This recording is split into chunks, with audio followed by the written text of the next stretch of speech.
2, 1. Estamos ao vivo. Boa tarde a todos e a todas que nos acompanham através da plataforma da Escola Superior da Advocacia do Ceará. Eu sou Elter Dias e tenho a honra de saudar-lhes na primeira tarde do segundo Congresso Interamericano de Direito Público, evento em homenagem ao professor Dalmo de Abreu Dallario.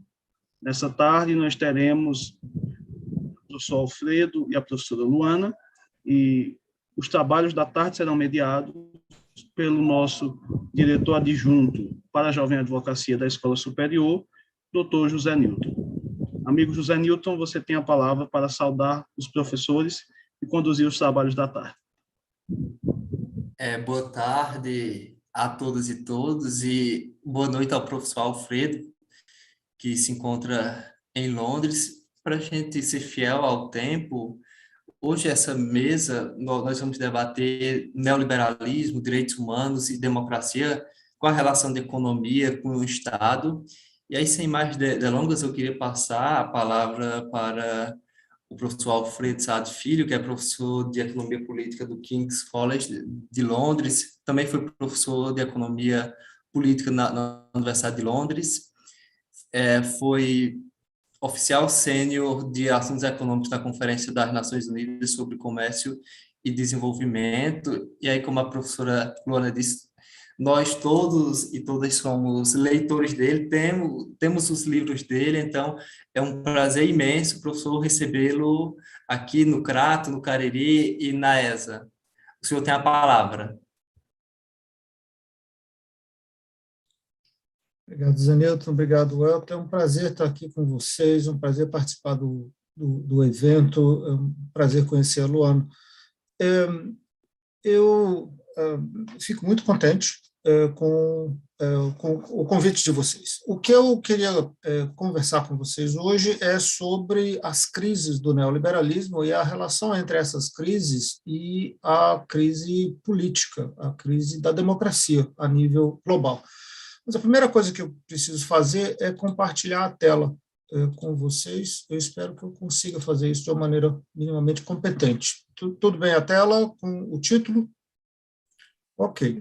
Então, eu vou falar do neoliberalismo e três das suas crises. Eu poderia falar de outras crises também, poderia falar de... Mas não vou. Eu vou falar da crise econômica, eu vou falar da crise política, eu vou falar da crise de saúde, que é a questão da pandemia. Eu não vou falar da crise do meio ambiente, por uma questão de tempo, mas a gente pode tratar disso depois. Eu não vou falar da crise de abastecimento de água, crise de produção de alimentos, etc. Todas essas crises são também relacionadas com o neoliberalismo, mas a gente tem que se limitar ao que é possível dentro do tempo que a gente tem disponível. Então, o meu primeiro ponto hoje é que a gente vive na era, ou na idade do neoliberalismo. O neoliberalismo entendido como o estágio, a fase, o modo de existência do capitalismo global que surgiu ao final do longo boom do pós-Segunda Guerra Mundial. Claramente surgiu no Reino Unido e nos Estados Unidos ao final dos anos 70, começo dos anos 80, e que se espalhou ao redor do mundo. Se espalhou pelo norte global através do atlanticismo, se espalhou pelo sul global através das políticas associadas com o Consenso de Washington, o Fundo Monetário Internacional, o Banco Mundial. A característica mais importante do neoliberalismo é a financiarização. Isso entendido como sendo a subordinação da reprodução econômica e da reprodução social à acumulação do capital financeiro. O núcleo da financiarização é a transferência da capacidade do Estado de alocar recursos do próprio Estado para um sistema financeiro integrado a nível global e dominado por instituições baseadas nos Estados Unidos. E foi esse processo de transferência de capacidade de alocação de recursos para o setor financeiro que permitiu as finanças controlarem as principais fontes de capital na economia e controlarem as principais alavancas de formulação e implementação de política econômica ao redor do mundo. E foi também o que permitiu a recuperação e a restauração do Império Americano depois da derrota dos Estados Unidos na Guerra do Vietnã, depois da derrota dos Estados Unidos com a Revolução no Irã e depois da crise do dólar no final dos anos 70. O neoliberalismo e a financiarização recompuseram a hegemonia dos Estados Unidos a nível global, que foi prejudicada como resultado desses processos. E o neoliberalismo teve um sucesso extraordinário. Ele levou a uma recuperação muito forte da taxa de lucros depois de uma queda de lucratividade, que vocês veem no primeiro gráfico, em cima uma queda de lucratividade depois da Segunda Guerra Mundial, que chegou ao fundo do poço em meados dos anos 80. A recuperação que vem depois é uma recuperação devida ao neoliberalismo. A gente nota algumas quedas temporárias, particularmente a queda em torno de 2009 e 2010, como resultado da grande crise financeira global, mas a taxa de lucro se recupera em seguida e volta a níveis bastante elevados. Uma outra consequência da financiarização, entretanto, é que o setor financeiro passa a ter capacidade de se apropriar de uma fatia cada vez maior dos lucros gerados na economia. Isso é o material do segundo gráfico. O segundo gráfico é sempre para os Estados Unidos, porque dados para os Estados Unidos são mais fáceis de conseguir do que para a maior parte dos outros países, e também pela importância da economia americana, claro. O segundo gráfico que ele mostra é que o setor financeiro capturava em torno de 10% dos lucros totais no período do pós-Segunda Guerra Mundial. Mas com a transição ao neoliberalismo, a proporção dos lucros capturada pelo setor financeiro tende a crescer e chega a um pico um pouco acima de 40% dos lucros totais no início dos anos 2000. Isso aí entra em colapso com a crise financeira global, mas volta a em torno de 20% a 30% rapidamente, com a recuperação econômica. O setor financeiro ele não produz valor diretamente. Esses lucros apropriados pelas finanças são lucros extraídos de algum outro lugar, extraídos do setor produtivo diretamente. E como o setor financeiro, além disso, o setor financeiro é tradicionalmente o setor com salários e as remunerações mais altas de toda a economia, então a captura de valor por esse setor tende a estar associada com a concentração de renda a nível da economia como um todo. E a gente vai voltar a isso daqui a pouco. A próxima característica importante do neoliberalismo é a transnacionalização da produção e das finanças, o que no discurso comum a gente chama de globalização. Isso se refere especificamente à integração internacional dos circuitos de acumulação a nível das empresas individuais. E para apoiar essa transnacionalização da produção a nível das firmas, não só a nível das economias, mas a nível das firmas individuais, então vem políticas de liberalização do comércio, políticas de liberalização das finanças domésticas, políticas de liberalização dos fluxos internacionais de capital. Com esse contexto, ou nesse contexto, alguns países conseguiram sustentar taxas de crescimento econômico muito elevadas no período neoliberal, particularmente a China e as economias em torno da China, no Nordeste e no Sudeste da Ásia, e a China, em particular, se tornando a indústria de montagem manufatureira do mundo.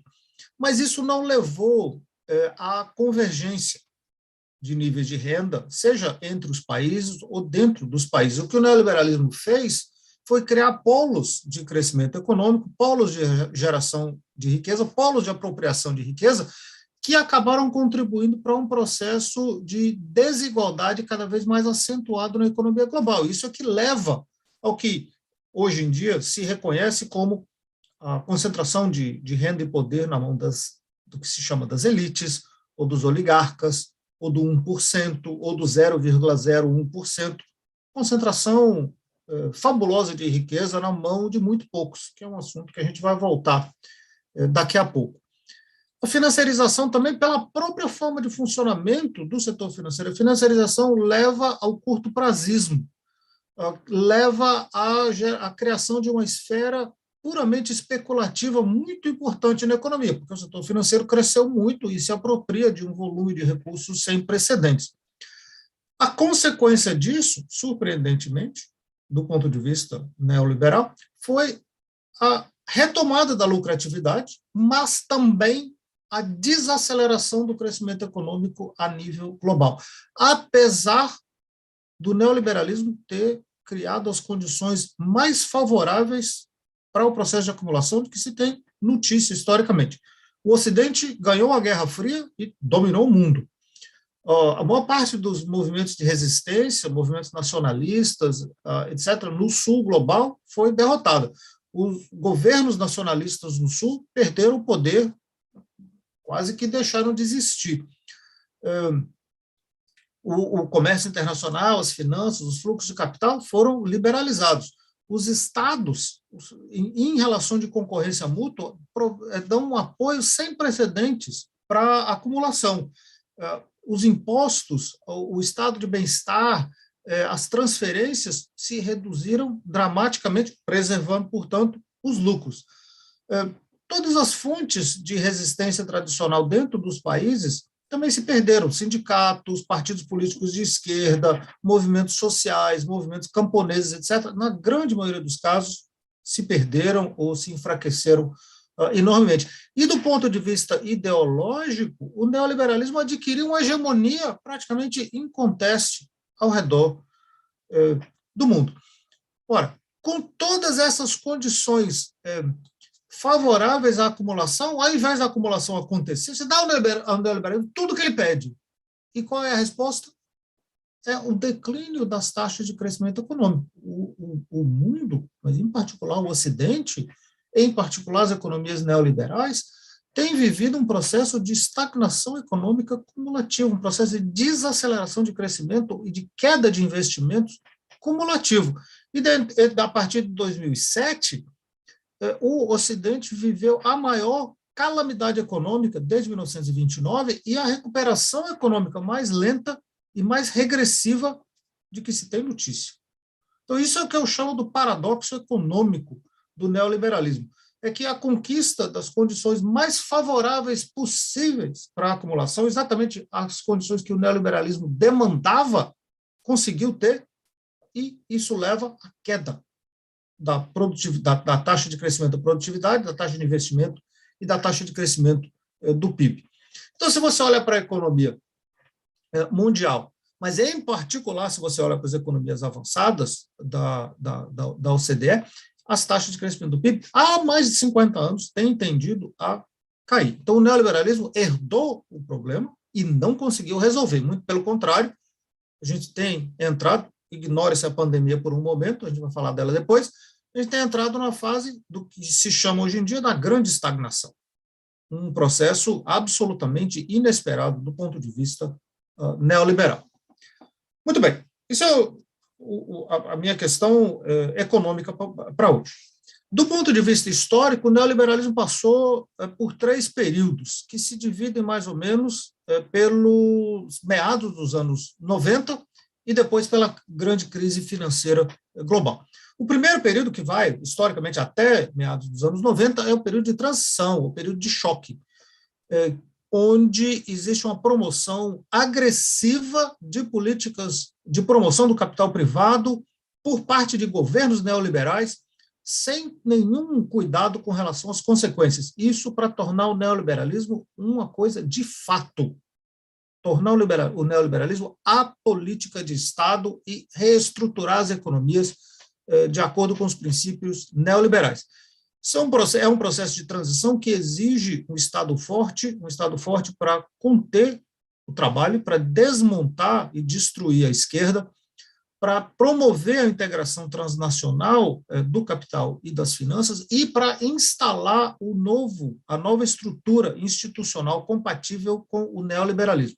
É uma fase que rola através do mundo, Ocidente, América Latina, África, Europa Oriental e se fecha com a crise asiática de meados dos anos 90.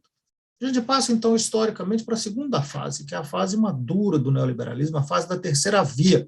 Então, se a primeira fase do neoliberalismo está associada com políticos como Ronald Reagan, Margaret Thatcher e até o general Pinochet, a segunda fase está associada com Bill Clinton, está associada com Tony Blair, está associada com Gerhard Schröder. É uma fase de assegurar e consolidar a hegemonia do neoliberalismo, a hegemonia das finanças na reprodução econômica e social. É uma fase de introdução de novas modalidades de regulação da acumulação e de regulação da integração internacional dos capitais. É uma fase de rolagem de novas políticas sociais para conter a pobreza que foi criada com o processo de transição neoliberal, e é uma fase importante, uma fase de consolidação da subjetividade neoliberal, é a fase da colonização da mente. É o momento quando deixa de haver espaço para a esquerda tradicional, não só porque ela havia sido fisicamente, legalmente destruída no período anterior, mas porque as pessoas não acreditam mais. O neoliberalismo se tornou o senso comum, se tornou o mundo como ele deve ser, o mundo como ele é natural, o mundo como é inevitável. Então, não havia mais espaço para se acreditar em alternativas. Essas se perderam.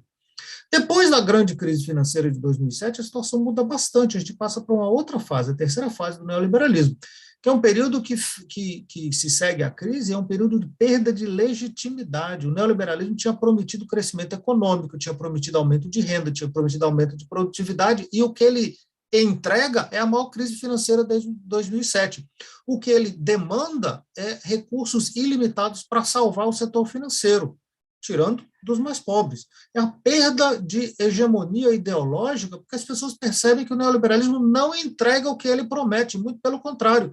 Ele gera desigualdades, ele gera mecanismos de exploração, ele cria padrões de emprego que as pessoas não se sentem satisfeitas, com esses novos padrões de emprego, ele desestrutura sociedades, ele cria uma série de problemas que não tem solução dentro do próprio neoliberalismo. Então, na medida em que as pessoas, pelo choque da crise, percebem essas consequências negativas do neoliberalismo, ele perde aquela hegemonia ideológica que ele tinha antes, ou pelo menos essa hegemonia ideológica se fratura, e a gente entra numa fase de neoliberalismo autoritário, onde, para manter a sua hegemonia, o neoliberalismo tem que depender cada vez mais da força bruta.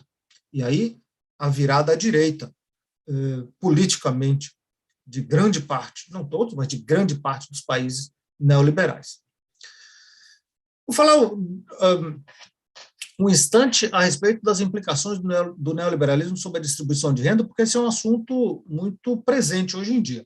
Esse gráfico é para os países anglo-saxões, é a curva que, em geral, ficou conhecida como sendo a curva em U, depois do trabalho do Thomas Piketty, o livro dele, em particular, O Capital no Século XXI, um livro que foi publicado em 2013 e que explodiu em vendas ao redor do mundo. Não porque o livro seja particularmente simples de ler, é um livro de economista para economista, um livro grosso, um livro difícil, mas é um livro que capturou o momento, a preocupação das pessoas com a deterioro da distribuição de renda. Então, o que esse gráfico aqui mostra, que Piketty trabalha muito bem no livro dele, é que, para esse gráfico específico aqui, ele mostra a fatia de renda que é capturada pelos 10% mais ricos nessas 4 economias anglo-saxãs.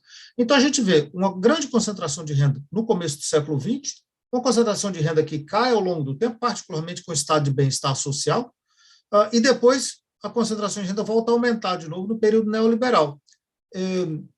E o que a gente tem hoje, então, é a volta a um padrão distributivo que estava associado com 100 anos atrás. A gente voltou, regrediu 100 anos do ponto de vista distributivo por causa das transformações neoliberais.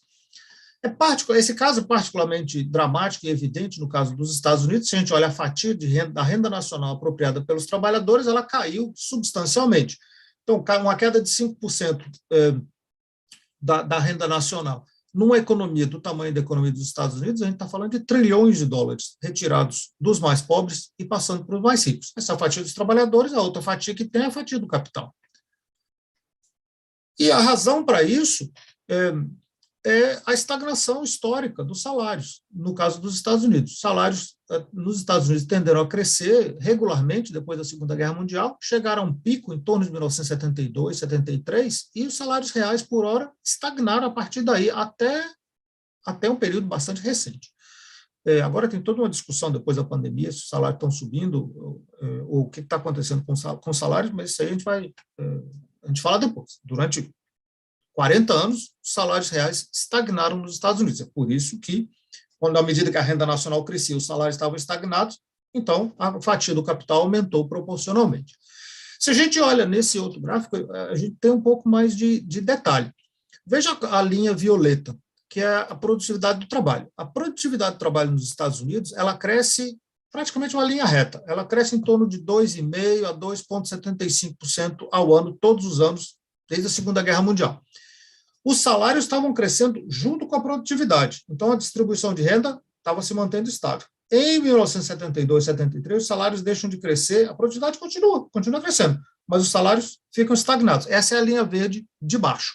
A linha verde de baixo mostra a estagnação dos salários. Quando abre essa distância, quem se apropria dessa coisa que está aqui no meio, essa renda que foi criada pelo aumento da produtividade e que não foi apropriada pelos salários? Por definição, é a apropriação pelo capital. Então, o capital está ganhando no período neoliberal porque os salários estagnaram. E o que é a linha verde no meio? É a renda das famílias. Como é que a renda das famílias cresce se o salário não cresce? A renda das famílias cresce porque as famílias trabalham mais. Essa foi a reação das famílias. Como o salário não crescia, as pessoas passaram a trabalhar mais, passaram a trabalhar em 2 empregos, 3 empregos, 4 empregos. As pessoas aposentadas voltaram ao mercado de trabalho, os estudantes passaram a trabalhar mais, a dona de casa entrou no mercado de trabalho porque a família não conseguia se sustentar. Então, a quantidade de horas trabalhadas subiu ao todo na economia, com o mesmo salário horário, as famílias tinham uma renda um pouco mais alta, mas só porque estavam trabalhando mais. O salário em si não cresceu. Se a gente olha, se a gente discrimina os salários por quintis, os 20% mais pobres, os 40% mais pobres, etc., até os 20% superior, o que a gente nota é que, em geral, quanto mais pobre você é, quanto mais baixo o seu salário, mais o seu salário caiu. E os salários que subiram foram os salários mais altos. Desigualdade econômica, aumentando nos Estados Unidos. Isso fica claro também quando a gente olha o nível de educação, por anos de escolaridade das pessoas. Quanto menos escolaridade as pessoas têm, se só tem escola secundária, o salário caiu quase 30%, o salário por hora real. Quanto mais escolaridade você tem, mais estável é o seu salário, e se você tem mais do que o curso universitário, o salário cresceu mais de 30%.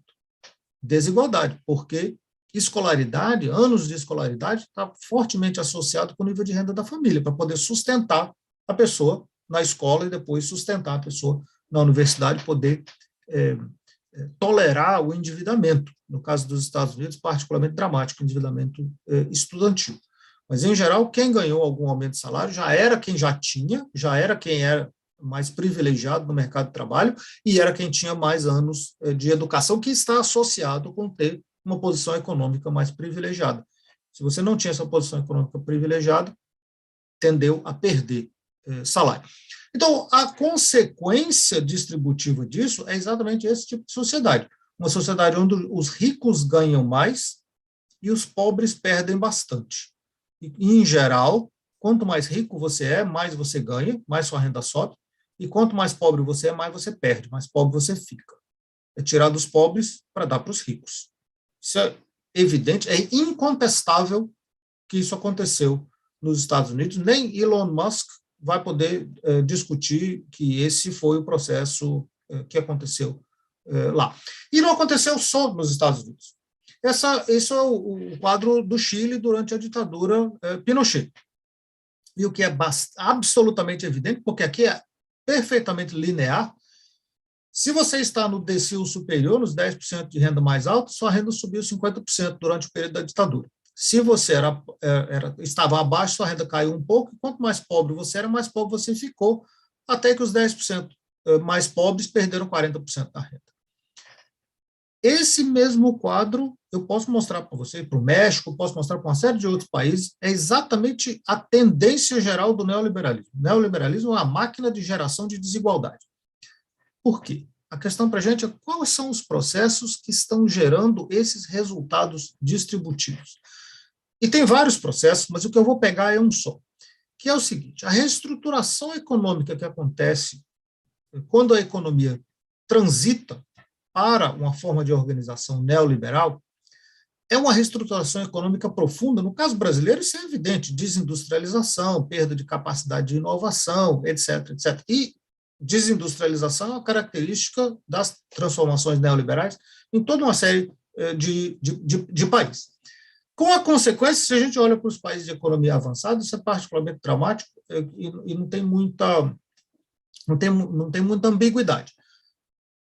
A transição neoliberal eliminou dezenas de milhões de empregos, em geral empregos qualificados. Profissões inteiras foram destruídas ou foram exportadas. As condições de trabalho, em geral, pioraram bastante. As condições de emprego no setor público se deterioraram muito por causa das privatizações em massa e porque o setor público se reestruturou repetidamente, diminuindo as possibilidades de entrada no mercado de trabalho, que era relativamente privilegiado no período anterior. Em geral, através das economias neoliberais, a estabilidade no emprego caiu e as condições de salário, de condições de bem-estar, de condições de seguridade dentro do trabalho tenderam a se deteriorar também. Cada vez mais os trabalhadores, mesmo do setor formal, tenderam a ficar com medo de perder os seus empregos. 75% dos trabalhadores no setor formal nos Estados Unidos receberam diretamente a ameaça: se você pedir salário mais alto, a firma fecha e vai se mudar para o exterior e você vai ficar sem emprego. Isso é uma ameaça poderosíssima para pessoas que têm um emprego e não querem, obviamente, não querem perder. Então, mesmo para as pessoas que tinham uma posição econômica relativamente privilegiada, essa posição se fragilizou enormemente com a globalização econômica, com a financiarização que permite esse movimento de empresas, movimento de empregos, e com a entrada de novas tecnologias, que fragilizou profundamente as condições de emprego que já existiam anteriormente. Então, mesmo para as pessoas de classe média, isso não é só um fenômeno de classe trabalhadora. Mesmo as pessoas de classe média, a classe média tendeu historicamente a se tornar cada vez mais endividada, cada vez mais empobrecida, cada vez mais ansiosa, cada vez mais vulnerável. Isso não é só uma questão de percepção, é uma questão absolutamente real. Então, nos países de renda alta, são processos que se concentraram esse processo de criação do que eu chamo dessa camada de perdedores econômicos no neoliberalismo. Esse processo se concentrou na classe trabalhadora qualificada e se concentrou em alguns setores da classe média e trouxe implicações negativas para os trabalhadores menos qualificados. No caso brasileiro, isso aconteceu de forma diferente, a gente pode falar disso depois, se houver interesse. Mas o que importa para a gente agora é que o neoliberalismo ele cria isso. Ele cria a desigualdade. Essas são fotografias, de verdade, isso não é Photoshop nem nada. A fotografia de cima ficou famosa no mundo inteiro, isso é em São Paulo, mostrando a evidência visual da desigualdade. A segunda fotografia na cidade do Cabo, na África do Sul, também mostrando a evidência da desigualdade. É esse o tipo de sociedade que o neoliberalismo tende a criar. E não só no Brasil, na África do Sul, tende a criar ao redor do mundo. Então, é um mecanismo, um processo, um conjunto de políticas, uma forma de existência do capitalismo que gera cronicamente a desigualdade cada vez maior. A gente, então, descobre, particularmente durante os anos 2000, que a forma de acumulação no período neoliberal, ela tende a tomar forma de bolhas que, inevitavelmente, elas explodem, desestabilizam a economia e necessitam de um resgate por parte do Estado. E isso ficou particularmente dramático na grande crise financeira de 2007. O colapso do Lehman Brothers, em setembro, a situação já estava ruim desde 2007, o Lehman Brothers entra em colapso em setembro de 2008, e isso paralisa os mercados financeiros e obriga os governos leva os governos das principais economias do mundo a intervir, salvando primeiro o setor financeiro. Isso é uma demonstração prática do que é hegemonia. É você mostrar que o que é bom para você é bom para todo mundo também. E se você consegue convencer as pessoas disso, então você, é claro, é o primeiro beneficiário. O setor financeiro convenceu e tinha mecanismos para forçar que ele fosse salvo às custas das contas públicas. Então, os grandes bancos foram salvos com gastos ilimitados de dinheiro por parte do Estado, e com isso se recuperou a posição financeira do setor financeiro e se recuperou o seu próprio papel e sua própria influência política dentro dos governos neoliberais. Se salvou as finanças às custas dos mais pobres e às custas da austeridade fiscal que veio depois. Então, foi um processo, esse processo de salvamento do setor financeiro foi um processo de socialização de perdas, que levou ao salvamento do neoliberalismo. Um processo de socialização de perdas que foi associado com o aumento enorme do endividamento na economia. A dívida, entre 2007 e 2014, a dívida das grandes corporações financeiras cresceu em 12 trilhões de dólares, a dívida do setor público cresceu em 25 trilhões de dólares, claro, estava salvando os bancos, e a dívida das famílias cresceu em 7 trilhões de dólares. Então, se salvou os bancos, se estabilizou a economia, mas não se resolveu os problemas do neoliberalismo e da financiarização que levaram à geração da própria crise. Então, a instabilidade continuou presente através da financiarização. Vou parar por aqui. Então, passando para a política. Tem toda uma série de caminhos de transição para o neoliberalismo, caminhos políticos de transição. Você tem caminhos autoritários, ditadura de Pinochet ou de Videla, você tem caminhos democráticos para o neoliberalismo, Margaret Thatcher ou Ronald Reagan, e você tem transições ao neoliberalismo que estão associadas com transições de regimes autoritários para regimes democráticos. Caso do Brasil, caso da África do Sul, da Coreia do Sul, caso da Europa Oriental. Qualquer que tenha sido o caminho de transição, e a gente pode falar sobre eles depois, nos anos 90 se estabilizou ao redor do mundo uma forma política típica associada com o neoliberalismo, que é a democracia neoliberal. Uma democracia neoliberal não é uma democracia genérica, não existe democracia genérica, existe democracias específicas. A democracia neoliberal é uma democracia que é circunscrita, porque ela tem um aparato institucional que é desenhado para trancar o neoliberalismo em posição dominante e para impedir a mudança de política econômica através de qualquer processo democrático. São estruturas que desmontaram a capacidade de formulação e implementação de política por parte do Estado, que impediram o debate sobre políticas econômicas e que impediram a consideração de qualquer forma de alternativa ao próprio neoliberalismo. Ora, você tira do debate político a economia, você vai criar um vácuo que vai ser rapidamente ocupado por outras coisas. Como é que você, se você não tem possibilidade de mudar a economia, o que é que causa os problemas do neoliberalismo? O que é que a gente pode mudar? O debate, então, passa a ser um debate sobre cultura, passa a ser um debate sobre religião, passa a ser um debate sobre nacionalismo, passa a ser um debate sobre racismo. Esses fatores ocuparam o espaço político que foi eliminado na medida que não se podia discutir economia, e que aumentaram, esses debates aumentaram o sentido de alienação dos perdedores econômicos, que já sentiam que tinham perdido alguma coisa no período anterior, mas não conseguiam articular aquela perda, porque o debate político estava desmontado, as forças de oposição ao neoliberalismo tinham sido derrotadas, então você passa a ter um sentimento de insatisfação que fica muito pouco concreto, que fica muito abstrato, e que foi capturado pela grande imprensa, que jogou aquela insatisfação. Ora, não pode ser uma insatisfação sistêmica, porque a grande imprensa era defensora do neoliberalismo, os políticos, os experts que iam na televisão, todo mundo defende o neoliberalismo. Então, de onde é que vem os problemas que as pessoas sentem? O problema é porque tem gente ruim no mundo.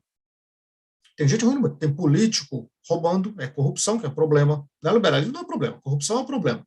O neoliberalismo não há problema, são os indivíduos malandros que são o problema.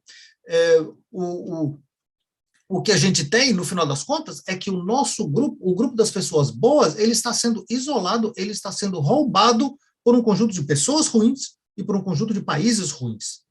Os países ruins estão tomando o nosso emprego, e aqui dentro do nosso país, a gente tem políticos que roubam o dinheiro da gente, a gente tem imigrantes que estão tomando os empregos da gente, tomando as casas da gente, tomando as escolas da gente, sempre se perguntar por que não tem mais casa, por que não tem mais escola, por que não tem mais hospital? Não, os imigrantes estão tomando os espaços. E os empregos que estão sendo drenados para outros países que são hostis a nós. Então, fica óbvio que a gente está sendo atacado, e isso restaura um senso de coletividade entre pessoas que tinham perdido o senso de coletividade, que tinham perdido a coletividade no local de trabalho, que foi desmontado com a reestruturação neoliberal, perderam a coletividade no local de moradia por causa das rivalidades que foram criadas entre as pessoas, e perderam a capacidade de agir em conjunto, porque isso ficou proibido durante o período neoliberal, ficou praticamente impossível se fazer isso. Então, na medida que você demole, que você destrói esse senso de coletividade, particularmente dos trabalhadores, dos perdedores, né, no neoliberalismo, de uma forma geral, você passa a ter uma sensação de insegurança muito grande, passa a se projetar em torno de bandeiras nacionalistas e bandeiras racistas, porque isso restaura o seu valor pessoal que o neoliberalismo nega. Você é pobre, você é um fracassado, mas você é branco, mas você é do grupo dominante. Então, você tem um valor que outras pessoas não têm. Então, você restaura um senso de valor próprio que o neoliberalismo eliminou no período anterior. Então, o que eu chamo de paradoxo político do neoliberalismo é que, na medida que o neoliberalismo institucionalizou um regime democrático neoliberal nos anos 90 e nos anos 2000, esse regime democrático neoliberal sabotou os fundamentos da própria democracia, porque ele incluía estruturas institucionais que não respondiam aos interesses, às demandas, às expectativas, às esperanças das pessoas que tinham perdido economicamente com o neoliberalismo. Não havia forma de fazer o Estado responder, mudando política econômica, ou do Estado demonstrar sensibilidade aos problemas sociais. O aparato institucional é rígido, mesmo que a democracia supostamente implique um Estado que responda aos interesses, às demandas, às expectativas da maioria da população. Então, você é um fracassado, não tem remédio, a única forma de você restaurar um senso de coletividade e de valor próprio é se radicalizar pela direita, é se radicalizar com bandeiras nacionalistas ou bandeiras racistas. E esse foi o desastre político do neoliberalismo, que foi, eu acredito, não intencional. Então, na medida que a economia neoliberal fracassa e que a política neoliberal se mostra rígida e incapaz de responder ao fracasso econômico e incapaz de responder às demandas das pessoas, o que houve, na prática, foi uma projeção de agência. Você é incapaz de mudar o mundo lá fora, você não tem poder. Você, então, projeta a sua agência num líder, um líder que vem de fora, um líder que promete fazer as coisas para você e resolver os seus problemas. Um líder que acontece de estar associado com o próprio neoliberalismo, mas diz que não está, mas diz que vai combater o neoliberalismo.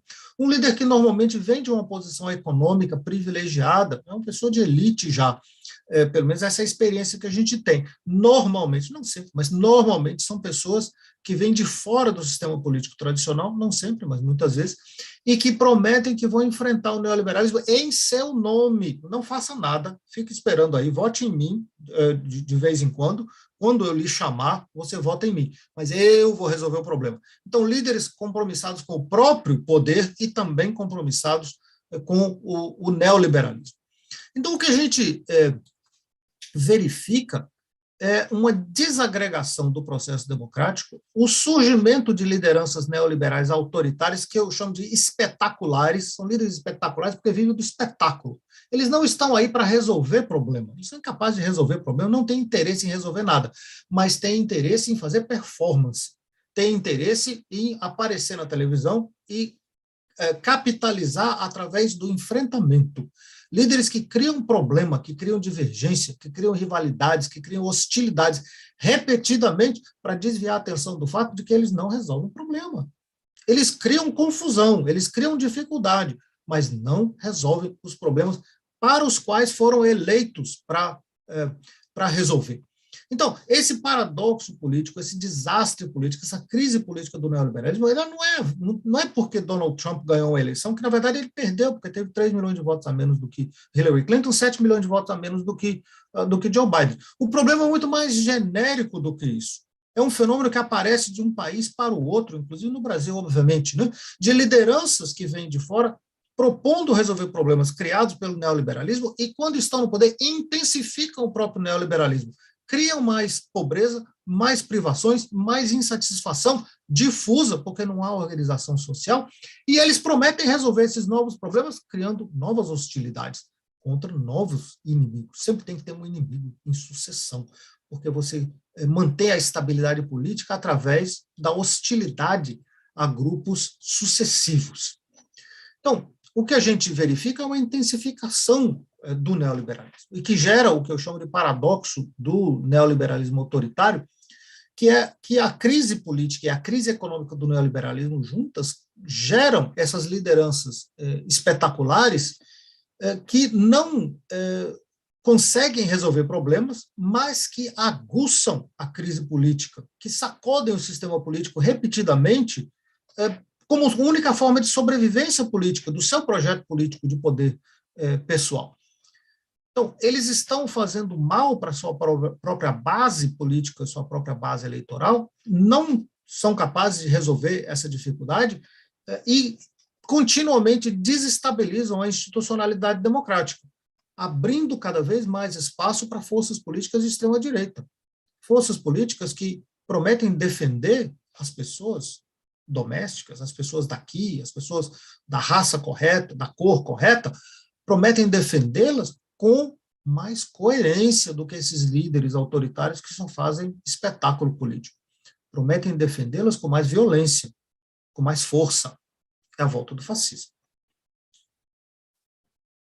Essa era a situação que a gente tinha até o começo do ano passado. E a gente, então, sofre o dilúvio que foi a pandemia. A pandemia não criou novos problemas para o neoliberalismo, não criou novas contradições, ela intensificou as contradições que já existiam antes. A crise econômica ficou muito mais grave, a crise, a política dos estados se tornou refém do processo de combate à pandemia, houve uma onda de desemprego imensa que só agora se está recuperando dela, e um processo de catástrofe econômica que teve que ser enfrentado com medidas econômicas absolutamente inéditas. Emblematicamente, nos países neoliberais autoritários mais substanciais, Estados Unidos, Reino Unido, Brasil, Índia e outros países, um tempo enorme foi perdido no começo da pandemia com o debate a respeito da imunidade de rebanho, onde as lideranças autoritárias neoliberais diziam: não vamos fazer nada com respeito à pandemia, porque isso vai prejudicar a economia, isso vai ser ruim. Enquanto que em outros países, se deixou de lado esse debate absolutamente inútil, se tomaram medidas severas de combate à pandemia logo no começo. Esses países tiveram sucesso no controle da pandemia, esses países tiveram uma crise econômica menor. Os países que adotaram política de imunidade de rebanho tenderam a ter uma crise econômica muito mais profunda. Eles perderam mais vidas e também sofreram mais perdas econômicas. Os países que adotaram políticas mais firmes de controle da pandemia conseguiram se recuperar do ponto de vista da saúde pública mais rápido e perderam menos do ponto de vista econômico também, mostrando muito bem quem estava certo e quem estava errado nesse debate. Mas o interessante do nosso ponto de vista nesse momento é que o neoliberalismo teve essa ideia de que a vida das pessoas ela não vale muito e que o importante é a gente preservar a economia. O que é a economia? A economia é o lucro. A única coisa que precisa ser preservada dentro do neoliberalismo. Era para preservar o lucro que se deixou o vírus correr solto e que se tornou hoje uma situação que não tem mais condição de resolver. Porque mesmo que alguns países tenham eliminado o coronavírus se implantou no mundo através desses países de economia e política neoliberais mais aguçados. Agora não tem mais jeito. E os países que conseguiram ter sucesso nas suas políticas de saúde pública vivem permanentemente permeáveis à ameaça do vírus entrar, porque ele está entranhado no resto do mundo. Agora não tem mais solução. A gente vai viver com esse coronavírus, ou pelo que a gente sabe, indefinidamente. Poderia ter sido eliminado. Não foi eliminado por opção. Foi uma decisão política de viver com ele. A pandemia, muito rapidamente, teve implicações econômicas graves, teve implicações diferenciais ao nível de classe social. Os ricos se protegeram muito bem, os pobres foram vitimados de maneira desproporcional. As mulheres foram vitimadas de maneira desproporcional, porque as mulheres estão nos segmentos, tradicionalmente, nos segmentos mais vulneráveis do mercado de trabalho, nos segmentos de cuidados pessoais, que são os mais vulneráveis à própria pandemia. Você tem que fazer o serviço ali junto do cliente. E as pessoas mais pobres tinham condições muito mais difíceis de se isolarem socialmente ou de fazer quarentena, e por isso sofreram desproporcionalmente. Em qualquer país do mundo, se você olha as estatísticas, as pessoas mais pobres sofreram desproporcionalmente mais perdas de vida do que as pessoas mais ricas. Com a pandemia, se parou de falar sobre austeridade fiscal. Os governos subitamente descobriram que podiam imprimir a quantidade de dinheiro que quisessem, mais uma vez, para salvar o setor financeiro em primeiro lugar e para tentar jogar dinheiro no restante da economia também. E isso levanta a questão, por que é que então não se imprimiu dinheiro para se construir casa, se construir hospital, se gerar emprego, se construir um setor de cuidados sociais, um setor de bem-estar social anteriormente? Não fez porque não quis, foi opção de política também, porque na hora que é para salvar o banco, o dinheiro aparece. Se mostrou também, durante o período da pandemia, que a ideologia do individualismo ela é uma fraude, porque dentro de uma pandemia não existe indivíduo, só existe o coletivo, e é preciso se colocar o coletivo na frente. Não se resolve o problema da saúde do indivíduo sem se resolver o problema da saúde do coletivo também. E assim como a esquerda sempre disse, existe uma coisa chamada sociedade. A direita nega a existência da sociedade, só fala em indivíduos. Não, o indivíduo ele existe dentro de uma sociedade. E ficou muito claro que atrás do debate sobre imunidade de rebanho estava a ganância. Era só isso que motivava aquele debate, e que acabou custando milhões de vidas, milhões, e vai continuar custando, porque a gente está preso dentro dessa pandemia, de um círculo vicioso de pandemia, indefinidamente. Vou encerrar por aqui.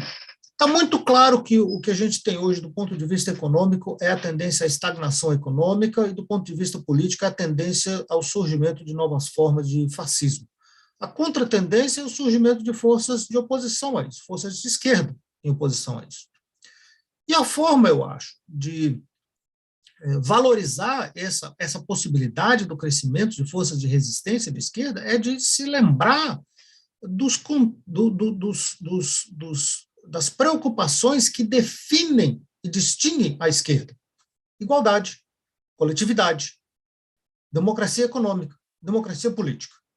Esses são os fatores, os elementos que distinguem a esquerda da direita, e a gente pode enfatizar esses elementos para valorizar a busca de alternativas. Então, busca de alternativas que supere a fragmentação no local de trabalho, que supere a fragmentação entre locais de trabalho, que supere a fragmentação entre os países, supere a fragmentação dentro das nossas comunidades e através das nossas comunidades. O neoliberalismo ele vive de divisão de religião, divisão entre rico e pobre, divisão entre raça, divisão entre isso e aquilo. A gente tem que construir a unidade, porque todos esses grupos são vítimas do neoliberalismo. A gente pode olhar a pandemia e a gente reconhece que não havia trade-off, não havia escolha a ser feita entre saúde e economia. Os dois iam juntos. Não havia escolha a ser feita entre democracia e combate à pandemia. Vocês vão se lembrar, no começo da pandemia, eles diziam, não, a China consegue conter a pandemia porque ela é uma ditadura, no Ocidente não tem jeito. Não tem jeito, sim. Porque a Nova Zelândia é uma democracia e conseguiu conter a pandemia. O estado de Kerala, na Índia, é uma democracia e conseguiu conter a pandemia. A Austrália conseguiu conter a pandemia. Quem não conseguiu foram os países neoliberais autoritários. Esses não conseguiram, esses fracassaram de maneira medonha. Então, não é uma questão de democracia e não é uma questão de dicotomia entre saúde e sucesso econômico. É uma questão de política de saúde pública. Foi isso que faltou, foi isso que o neoliberalismo não foi capaz de implementar, particularmente a sua variante autoritária. E quando a gente estabelece um diálogo nesses termos, a gente já está falando de coisas muito fundamentais e que eu espero que a gente possa estabelecer esse tipo de diálogo como forma de acelerar um processo de percepção da realidade que a gente vive e de percepção de que o neoliberalismo ele não é só ruim, ele não é só uma coisa que desvaloriza a vida, ele mata também, como ficou muito claro nesse processo de pandemia. Eu vou parar por aqui, já falei em excesso, peço desculpas pelo tempo. Obrigado, gente.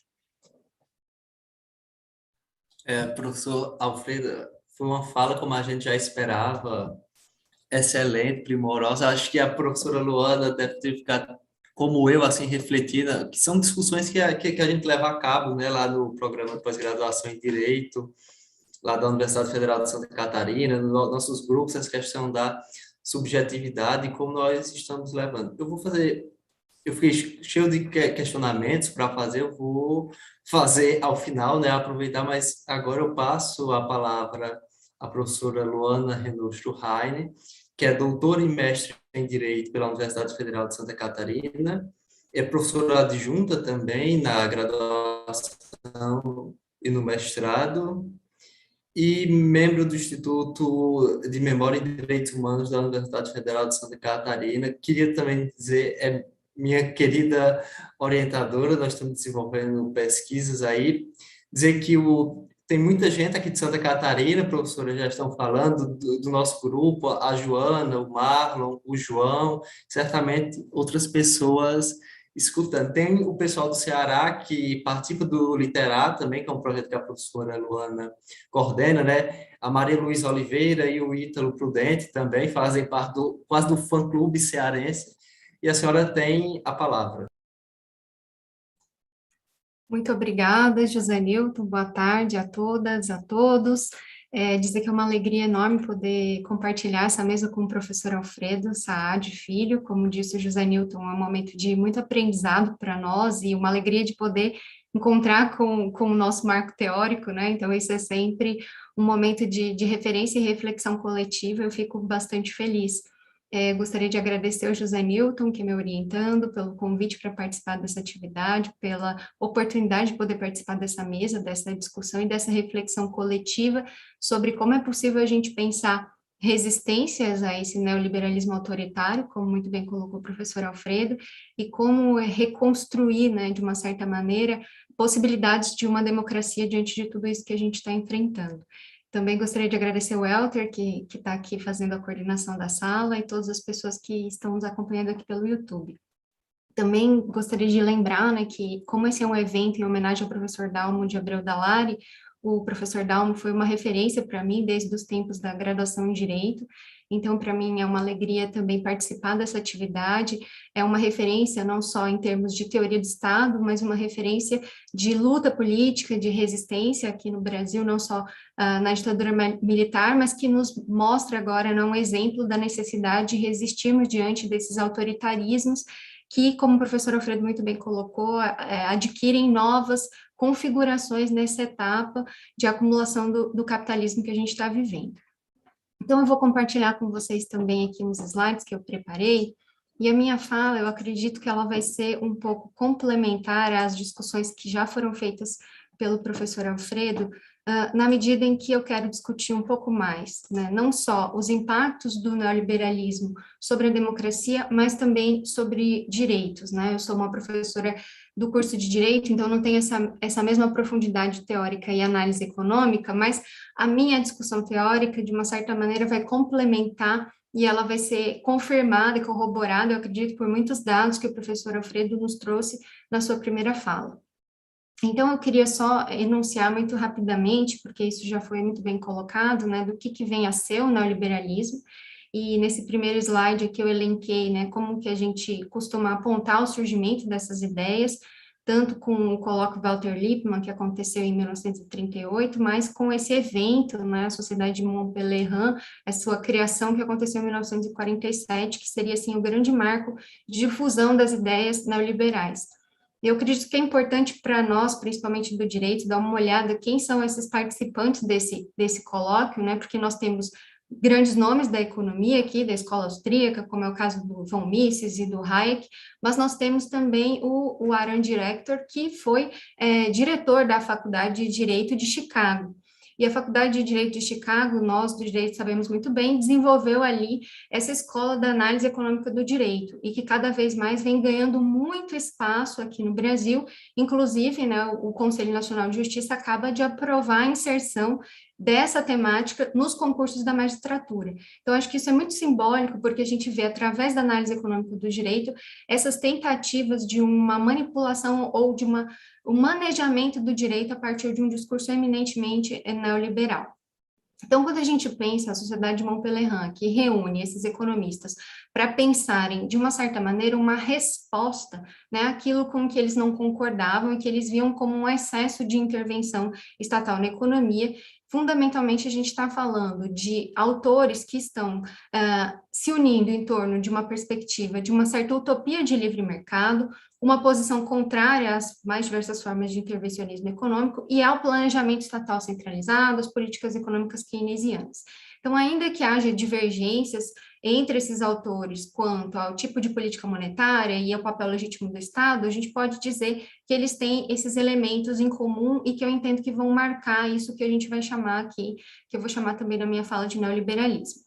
Para analisar o neoliberalismo, né, diferentemente de como o professor Alfredo trouxe nessas 3 etapas no tempo, a partir da sua implementação nos anos 70 e 80 nos Estados Unidos e na Inglaterra, eu proponho aqui pensar um pouco mais ele como uma teoria e prática econômica, depois o seu aspecto institucional do Estado e as formas de subjetivação que decorrem do neoliberalismo. Porque eu acredito que a partir dessa leitura a gente também consegue olhar para os impactos que cada um desses elementos, claro, divididos aqui de forma didática, porque o neoliberalismo é como essa nova fase de acumulação do capitalismo, né? Como esse mecanismo que reestrutura a nossa vida política, econômica e social como um todo, ele não tem como ser separado, mas a gente faz essas divisões para facilitar um pouco a nossa discussão aqui.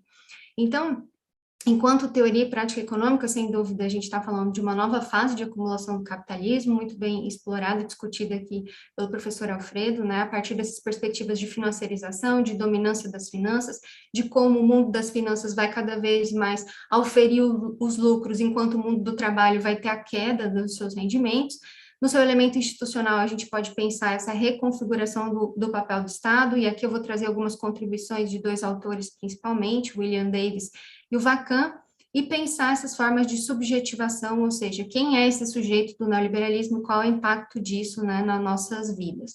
Quando a gente pensa esse aspecto econômico do neoliberalismo, a mundialização, a dominância das finanças, a austeridade fiscal como a política estatal dominante, a gente tem todo o impacto que isso vai produzir em termos de aumento da desigualdade de renda comparativamente entre capital e trabalho, já foi discutido bastante aqui pelo professor Alfredo, e com consequência disso também a gente vai ter o enfraquecimento dos sindicatos, né, a Margaret Thatcher, por exemplo, na Inglaterra, adotou os sindicatos dos mineiros como um inimigo interno, então combateu muito fortemente os sindicatos, e se a gente olha o número de greves, né, desde os anos 80, na maioria dos países centrais, até hoje, há uma redução do número de greves, há uma redução do poder de compra dos salários, como o professor Alfredo muito bem colocou, e nós temos, então, uma circunstância em que esse enfraquecimento dos sindicatos também está ligado com o sujeito neoliberal que está emergindo, que é um sujeito fundamentalmente individualista, né, e contra qualquer forma de solidariedade e organização coletiva. Nesse sentido, a gente tem um elemento ideológico que influencia no enfraquecimento dessas instituições coletivas.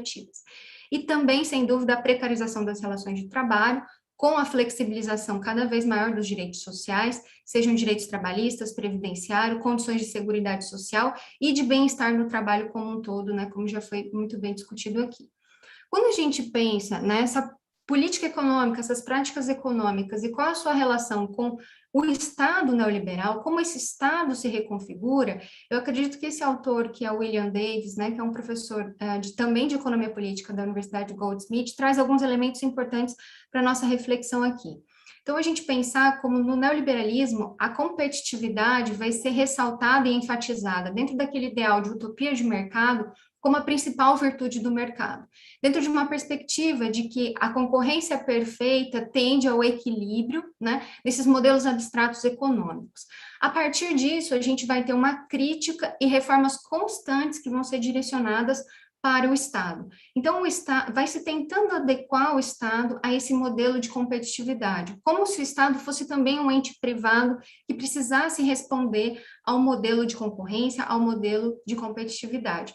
Isso vai gerar privatizações, né, ampliação do setor privado e uma suposta redução do Estado. Só que, na verdade, a gente pode entender isso muito mais como uma reconfiguração do que como uma redução do Estado.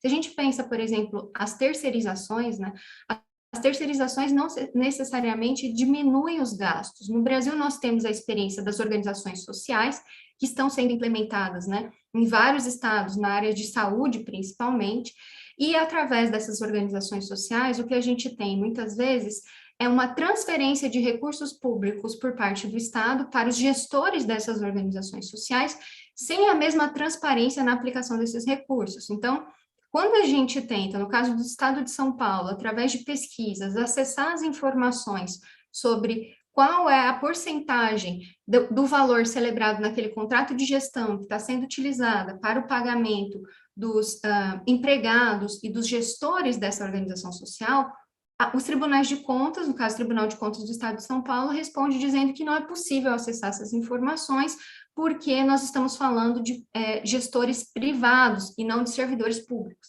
e que a Lei de Acesso à Informação, portanto, só nos permite ter acesso, né, aos dados de salários e remunerações dos servidores públicos.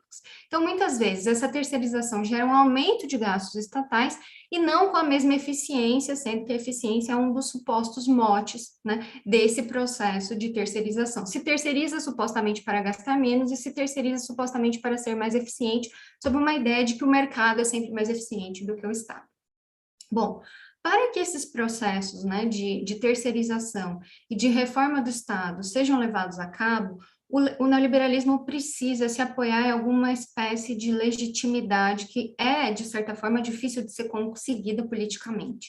E aqui entra um elemento que é bastante importante, que é a tecnocracia.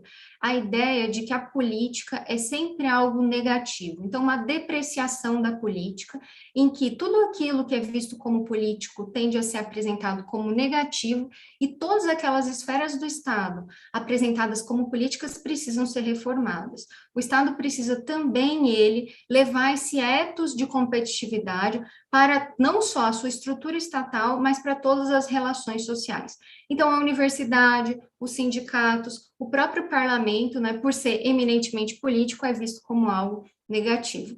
Nesse sentido, a gente pode dizer que essa legitimidade do Estado neoliberal ela é diferente da legitimidade da democracia representativa, né, porque ela parte de uma crescente desconfiança do sistema político, uma suposta retórica de liberdade e uma ideia que se aproxima muito do que o professor Alfredo já colocou aqui, que é esse paradoxo do neoliberalismo, em que se há uma certa compreensão de que as identidades e preferências que realmente são importantes seriam aquelas exercidas fora da política e não dentro do debate político.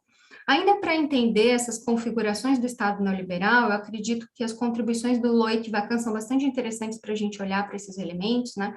O Loic Vacan parte de uma percepção do Estado, assim como o Pierre Bourdieu, de que o Estado ele é atravessado por lutas internas, ele seria composto por uma mão direita, encarregada de reforçar essa disciplina econômica, austeridade e desregulamentação econômica que caracteriza o neoliberalismo financeirizado, e uma mão esquerda que diria respeito a esse Ministério dos Desperdícios, dos, entre aspas, gastos sociais, né, das funções sociais do Estado. O Loic Vacan acrescenta que um componente central dessa mão direita do Estado é o seu aparato penal, né, é o aparato policial. E ele traz dados muito interessantes quando a gente pensa, por exemplo, a realidade dos Estados Unidos, sobre como, ao mesmo momento que se tem a implementação de políticas neoliberais, a gente tem uma explosão do encarceramento. Então, essa ampliação, né, do aparato penal e a ampliação do encarceramento como consequência da implementação de políticas neoliberais, são algo que a gente não pode ignorar, principalmente no seu impacto sobre a democracia e sobre os direitos humanos. O Luc Vacan vai chamar isso de um Estado centauro, que ele tem, né, uma face humana, uma face que beneficia, né, aqueles que são detentores do capital econômico e cultural, mas ele é penalizador e muito restritivo na base da pirâmide social, sobrando, né, para essas populações que estão na base dessa pirâmide social, completamente desestabilizadas por esse aumento da desigualdade que decorre das políticas neoliberais, dessa difusão da insegurança do trabalho, sobrando fundamentalmente o encarceramento, né.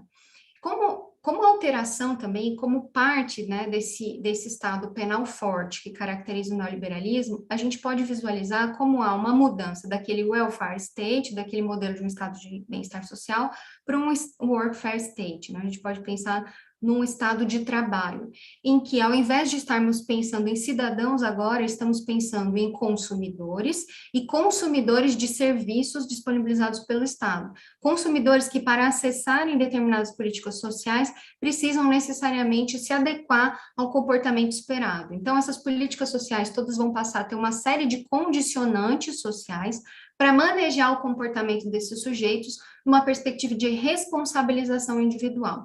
Então, os pobres são responsáveis pela sua pobreza dentro dessa perspectiva do neoliberalismo e eles devem ser responsabilizados por ela, né?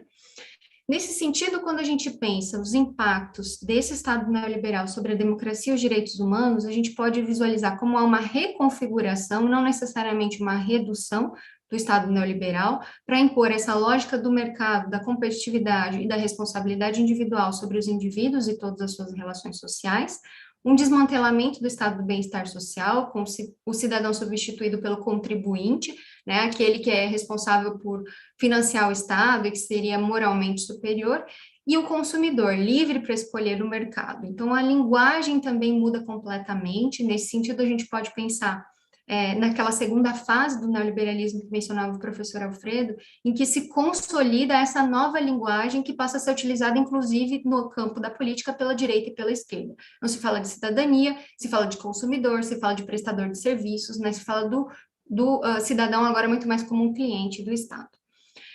Também a gente vai ter, como consequência dessas políticas de privatização e terceirização, uma redução de investimentos em saúde e educação e nas políticas sociais em si, ampliação do aparato penal, portanto, o Estado penal forte. Uma das consequências mais diretas para a própria democracia é, sem dúvida, o esvaziamento da política, porque a política parece não atender aos anseios dessa população, seja a direita ou a esquerda, as respostas são economicamente incapazes de apresentar e atender adequadamente os anseios das populações, mostrando possibilidades de futuro economicamente melhor. Isso traz como consequência esse momento autoritário que nós estamos vivendo, né? Um desgaste dos sistemas partidários tradicionais, com a emergência de partidos com atitudes racistas, nacionalistas, xenófobas, e um próprio declínio nas pesquisas de opiniões públicas quanto ao apoio à democracia em si por parte das populações como um todo, consolidando-se, né, de uma certa maneira, esse neoliberalismo autoritário. Como suporte desse neoliberalismo, a gente não pode esquecer a emergência e o surgimento, né, a configuração de um novo sujeito, que é justamente o sujeito neoliberal. Segundo a leitura do Pierre Dardot e Christian Laval, na Nova Razão do Mundo, nós temos sujeitos, né, que são baseados em uma normatividade prática que promove a concorrência como norma e a empresa como modelo de subjetivação. Então, cada indivíduo passa a ser entendido como um empreendedor de si mesmo, dotado de um capital humano, como diz o Gary Becker, né, um dos principais nomes da análise econômica do direito, que deve, portanto, investir nesse capital esperando um retorno financeiro. A gente pode olhar para o tripé que sustenta essa subjetividade neoliberal baseada no empreendedorismo de si mesmo, que é justamente a liberdade e responsabilidade individual. Então, uma compreensão de liberdade, na qual se baseia o neoliberalismo, muito restrita, até técnica, entendida como não coerção. Então, em todas as circunstâncias em que não haja uma ação direta de outra intencionada contra você, você é livre. Então, podemos dizer que perante uma crise econômica, perante uma circunstância de necessidade, você é livre para escolher morrer de fome ou assumir um emprego em condições extremamente precárias, por exemplo, né? Então, qualquer forma de restrição religiosa, econômica, social ou cultural não é vista como forma de constrangimento da liberdade. Isso porque o neoliberalismo se baseia em uma concepção de indivíduo muito restrita, atomizada, não visualiza a existência da sociedade, né? A sociedade e as estruturas sociais são praticamente ignoradas. Também como suporte dessa perspectiva, nós temos a racionalidade econômica, a ideia de que todos os indivíduos fazem escolhas baseadas numa análise de custos e benefícios, né, e são, portanto, permeáveis a esses estímulos do mercado. Por isso, a gente vai ter as políticas sociais adotadas a partir de condicionantes sociais que os indivíduos precisam cumprir, quando, por exemplo, recebam um auxílio-desemprego. E, por fim, uma ética do desempenho, que produz um sofrimento muito grande, porque transfere para os indivíduos toda a responsabilidade, tanto do seu sucesso quanto do seu fracasso, vendo isso simplesmente como uma questão de escolha, né, e do esforço adequado que cada um deveria fazer. Nesse sentido, eu trouxe aqui uma pesquisa do IBOP que foi feita em 2020, que eu acho que nos ajuda a olhar bastante para como essa subjetividade neoliberal permeia as nossas relações, especialmente aqui as relações de trabalho. A uberização e a superprecarização do trabalho produziu esses trabalhadores de aplicativos, que nós sabemos que não têm direitos trabalhistas assegurados, muito menos direitos previdenciários. E esses trabalhadores, quando foram, então, perguntados, né, pela pesquisa IBOP, se eles prefeririam manter esse tipo de relação em que eles escolhem os horários e dias em que vão trabalhar, ou se eles gostariam de ter uma carteira de trabalho, previdência social assinada, com os seus direitos assegurados. A maioria desses trabalhadores respondeu que não gostaria de ter carteira assinada, né, somente 30% gostaria de ter carteira assinada. Mas, ao mesmo tempo, esses mesmos trabalhadores demonstraram que queriam ter acesso a esses direitos. Inclusive, né, logo, essa pesquisa foi feita em meados do ano passado. Em julho do ano passado, a gente teve aqui no Brasil pelo menos 2 grandes paralisações dos entregadores de aplicativos, porque a pandemia aumentou a demanda por parte desses trabalhadores e, incrivelmente, né, conseguiu, como um grande modelo neoliberal, achatar o ganho desses trabalhadores diante desse aumento de produtividade que só acabou beneficiando a própria plataforma. Mas a gente pode visualizar aqui essa demanda contraditória por parte dos trabalhadores, né, que querem direitos, mas, a partir de uma perspectiva fundamentalmente empreendedora de si, acham que é melhor que eles sejam donos dos seus horários e façam a sua rotina de trabalho, sem compreender que é justamente isso que gera essas consequências de hiperprecarização do trabalho. Quando a gente pensa, né, essa perspectiva desse sujeito neoliberal, os impactos que isso vai produzir sobre a democracia e os direitos humanos, nós podemos pensar sobre como, dentro dessa perspectiva de que cada um é responsável pela sua vida e sua situação socioeconômica, as estruturas de classe, de raça e de gênero são completamente ignoradas pelo neoliberalismo. Só existem indivíduos, como já dizia Margaret Thatcher, né, ou indivíduos e, no máximo, as suas famílias. Então, o racismo e o patriarcado são praticamente ignorados, né, quando a gente pensa em uma leitura neoliberal da sociedade, e qualquer reivindicação de direitos que decorra do reconhecimento dessas estruturas discriminatórias não vão ser reconhecidas como legítimas, justamente pela negação dessas estruturas, né? Crises econômicas e desigualdades que levam a perdas de emprego, que levam à precarização de relações de trabalho, são sempre direcionadas e apontadas como responsabilidade individual, sendo que aquelas pessoas que vivem e que dependem de benefícios sociais, de programas sociais, são vistas como, já que elas são responsáveis pela sua própria condição, como irresponsáveis, como inferiores, até como parasitas, né? Sendo que opostas a ela, a gente teria a figura do contribuinte, aqueles que, senhores da própria vida, são aqueles que financiam, né, inclusive, segundo essa leitura neoliberal, de uma maneira indevida, esses gastos sociais. O que a gente pode visualizar com isso é que a ideologia que sustenta o neoliberalismo é de que cada indivíduo representa, na verdade, um obstáculo ao outro, né? Um obstáculo ao exercício da liberdade individual, uma ameaça à sua própria esfera privada. Com isso, a gente vai ter uma corrosão de qualquer ideia de coletividade, de solidariedade, de cidadania, ou seja, de estruturas bases fundamentais da democracia.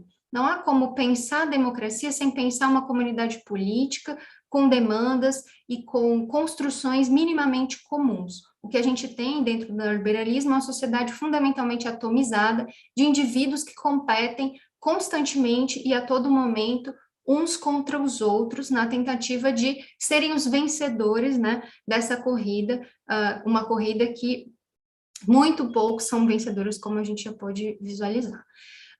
E aqui, quando o mercado, então, passa a ser essa fonte e centro de organização das nossas vidas, a gente vai passar a ter também um mercado para estilos de vida. Então, moradias, vestimentos, hobbies, tudo isso pode ser acessado através do mercado.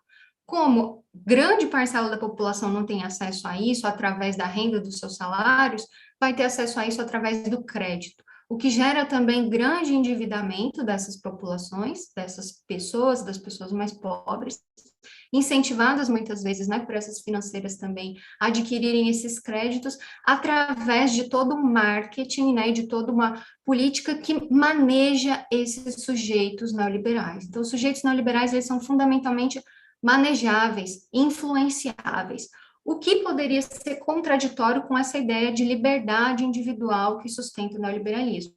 Mas como essa concepção de liberdade individual, pelo menos do Hayek, é uma concepção extremamente técnica, a gente não vê aí nenhuma incompatibilidade, né? Podemos dizer, então, que surge de uma certa maneira um mercado de direitos, uma ideia de que você, por exemplo, se não está satisfeito, né, com o seu país, com a segurança, com a possibilidade de casar se você for uma pessoa homossexual ou de realizar um aborto, você pode simplesmente se mudar desse país, né? Como se essa escolha fosse possível para uma parcela gigantesca da população, a gente sabe que isso é uma escolha completamente irreal. Ou ainda você pode recorrer aos tribunais mesmo quando a sua demanda seja uma demanda extremamente trivial que decorreria da convivência em sociedade. A liberdade passa a ser vista de uma forma tão atomizada que ela é invocada em qualquer circunstância para defender supostamente direitos. Então, a liberdade e os direitos do neoliberalismo, eles são fundamentalmente atomizados. Eles se pautam, como diz o professor Alessandro Pinzani, numa demanda de isolamento da sociedade, ao invés de uma demanda por integração naquela sociedade, por construção de uma cidadania comum. Então, a gente pode pensar, no contexto da pandemia da Covid-19, né, as pessoas que se recusam a tomar vacina e que recorrem, inclusive, aos tribunais para supostamente tentar assegurar uma liberdade de não se vacinar. Isso é uma postura fundamentalmente conectada com essa perspectiva de liberdade atomizada do neoliberalismo. Para finalizar, eu gostaria de trazer aqui algumas ponderações a partir das discussões que a Wendy Brown traz para nós pensarmos essa convergência entre esse neoliberalismo e não só os desgovernos autoritários, como já mencionou o professor Alfredo, mas também pensar o neoliberalismo e a sua convergência com o neoconservadorismo, que também tem impactado muito significativamente no gozo dos direitos, principalmente por parte das mulheres, né, e de outros grupos como a população LGBTQIA+. Então, a Wendy Brown vai chamar esse processo que está se dando nesse momento de desdemocratização. Ela fala de uma convergência que se dá nos Estados Unidos entre neoliberalismo e neoconservadorismo, duas lógicas que podem parecer, num primeiro momento, opostas, porque uma seria defensora da liberdade, pelo menos a liberdade econômica, enquanto outra seria defensora de uma intervenção estatal e um controle sobre a moralidade, né? A Wendy Brown vai dizer que essa convergência é justamente possibilitada pelas condições de extrema desigualdade e impossibilidade de interferência política no curso econômico das políticas de um Estado-nação, e a gente tem, como consequência disso, uma corrosão do espaço público, uma desqualificação da política e, ao mesmo tempo, vejam vocês, uma repolitização da religião, que vai ser invocada justamente como um processo de disciplinarização dos corpos das pessoas e uma restauração da família. É como se nessa sociedade extremamente atomizada, a única coletividade que sobrasse e que restasse, e que fosse aquela, então, que é chamada para ocupar um lugar de suporte público, né, diante de toda essa instabilidade produzida pelo neoliberalismo, é a família. Então, a todas essas demandas extremamente atuais e recentes de democratização dos poderes sociais, de classe, de raça e de gênero, se responde uma reação neoconservadora que invoca a família como centro de organização da vida social e, portanto, invoca os papéis sociais tradicionais de homens viris e provedores do lar e mulheres que devem ser, então, submissas e responsáveis por uma série de cuidados e atividades relacionadas com o lar e com os cuidados. Então, como dizia o professor Alfredo, né, nós não nos questionamos por que nós não temos mais creches públicas, escolas públicas de qualidade, nós simplesmente tentamos atribuir essa responsabilidade a alguém, é o corrupto ou é o imigrante, no caso dos Estados Unidos, e esse espaço vai sendo ocupado por uma retórica religiosa que vai chamar a família para suprir essas necessidades que estão surgindo. E com isso a gente vai ter como consequência também uma série de restrições aos direitos sexuais e reprodutivos, né, como é o caso, por exemplo, da afirmação do Consenso de Genebra, uma frente internacional que congrega vários países, Brasil, Arábia Saudita, né, e vários países que são contrários aos direitos das mulheres e que se recusa a reconhecer os direitos sexuais e reprodutivos como parte dos direitos humanos, né, afirmando que isso tende a incentivar o aborto, né? Então, essa é também uma convergência, a princípio, estranha, uma convergência que, a princípio, poderia se imaginar como contraditória com os ideais dos teóricos neoliberais, mas profundamente compatível com a prática do neoliberalismo e possível de ser sustentada também pelos autores neoliberais.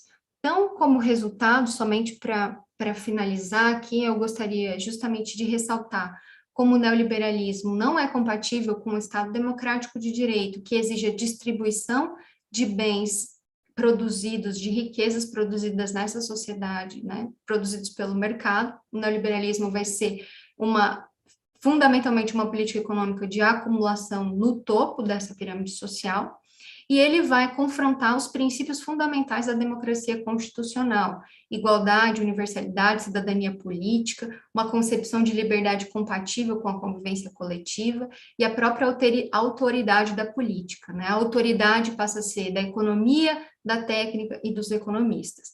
Então, não há nada de comum, não há uma orientação pelo coletivo, não há preocupação com a igualdade. O que há é fundamentalmente um direito, inclusive, à desigualdade, inclusive um reconhecimento, muitas vezes, da desigualdade como um mal necessário dessa sociedade, que gera uma classe inferior permanente, né, uma classe de criminosos permanente, de estrangeiros, de não cidadãos, que não vão ser aceitos como parte desse grupo social.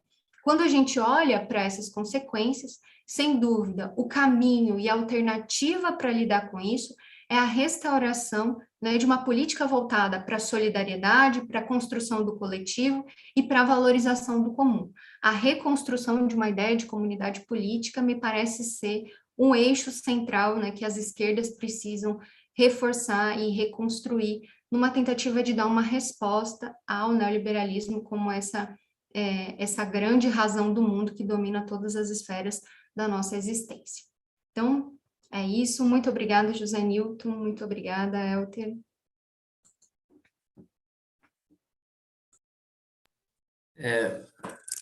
Muito obrigado, professora. Nós que agradecemos a senhora ter aceito, o professor Alfredo também, e estarem presentes debatendo esse tema que é da máxima importância, inclusive até para pensar o Estado, né? Qual é o papel do Estado no século XXI? Talvez seria o Estado, esse o esquecido, não?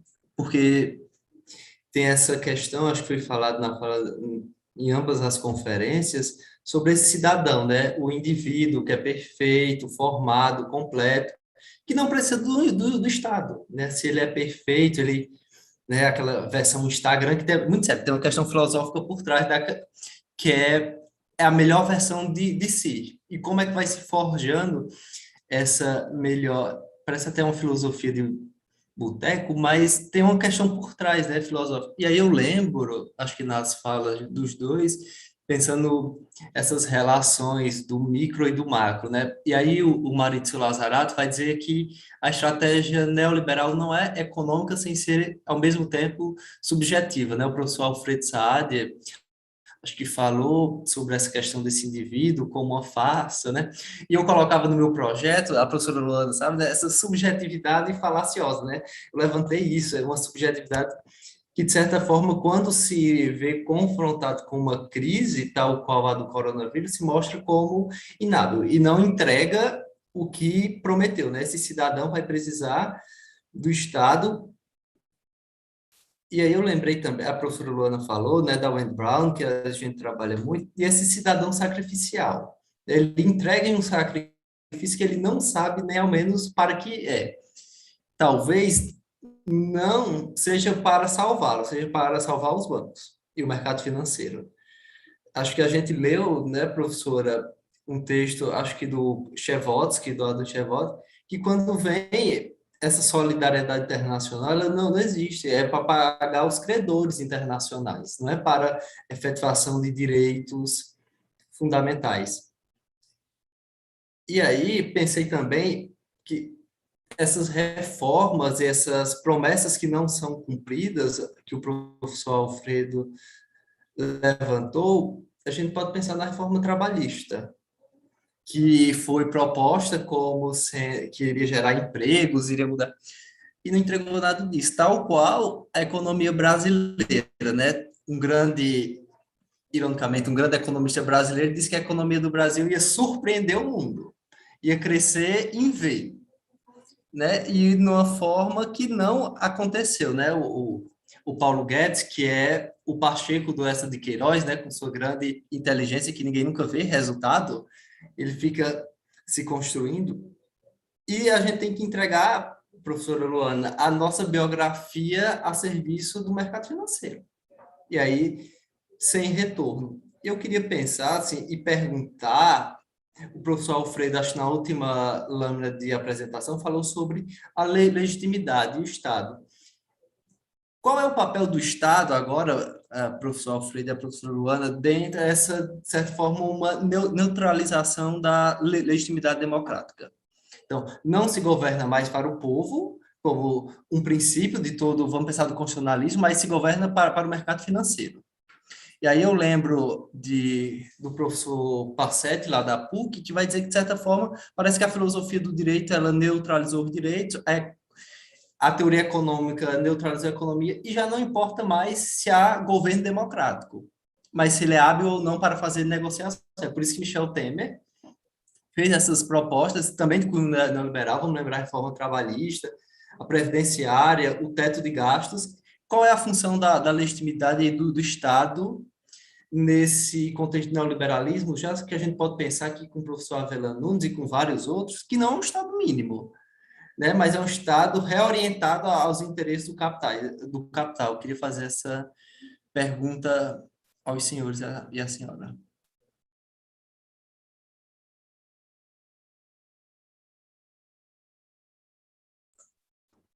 Eu começo? Exato. Bom, várias questões, José Newton, que você trouxe, eu vou tentar ponderar algumas delas, né? Primeiro, acho que essa reflexão sobre o cidadão sacrificial, né? Acho que ela é fundamental para a gente pensar todo o debate, inclusive em torno da pandemia, como colocou o professor Alfredo, para a gente refletir sobre quem são esses sujeitos perante o Estado neoliberal, né? São sujeitos realmente passíveis de serem completamente sacrificados ou em nome da economia, né? Ou em nome de uma suposta, quando a gente pensa o discurso do Bolsonaro, por exemplo, né? É sempre a justificação econômica acoplada com essa ideia de uma liberdade atomizada. Então, a ideia de que somos livres e ser livre é fazer o que você bem entenda, né? Sem nenhuma compreensão do que é o coletivo e das construções que são necessárias para uma convivência minimamente coletiva. Então, qual é o papel do Estado nesse contexto, né, e qual é o objetivo do Estado? Eu acredito que dentro do neoliberalismo, como eu tentei sustentar, há uma reconfiguração total do Estado. Então, essa ideia de um Estado democrático de direito, como prevista na nossa Constituição de 88, como construída como um projeto político lá, é completamente incompatível com o neoliberalismo.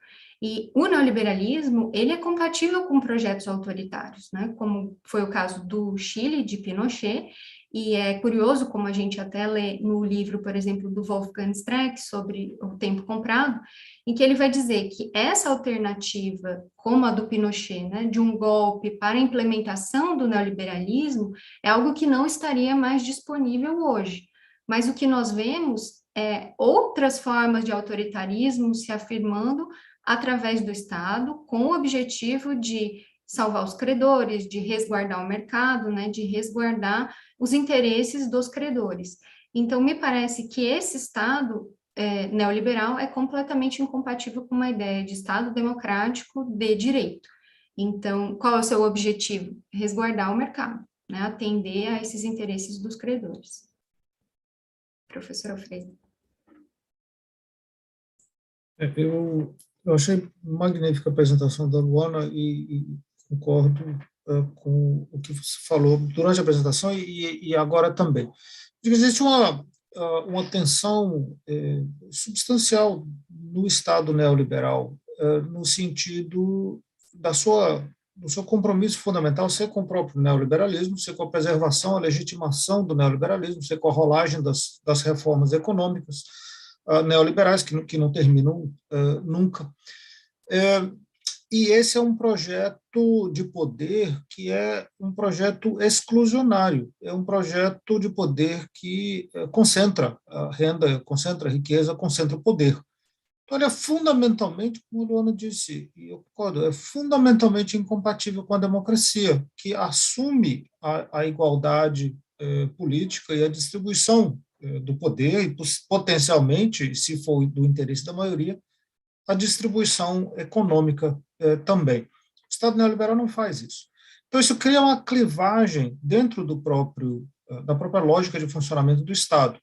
Mas o Estado não deixa de ser importante, porque ele, do ponto de vista político mais geral, o Estado é o único órgão coletivo que, pelo menos potencialmente, ele tem que responder aos interesses das maiorias. Então, isso cria um canal de pressão popular e um canal de legitimidade que o Estado tem que buscar cultivar também, para que ele não se perca completamente dentro da ilegitimidade e da falta de tração ideológica e política dentro da sociedade.